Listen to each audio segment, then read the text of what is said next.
All right, guys, what's going on? As you see, I am leaving the grocery store because somebody put in my comments, oh, he probably just taking stuff out the refrigerator and putting it in the bag. All right.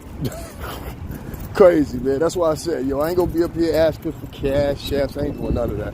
I think I found me something else I can get into and take focus completely, like I said, off of YouTube. YouTube ain't the spot for me no more. But to the people that do donate, I appreciate you.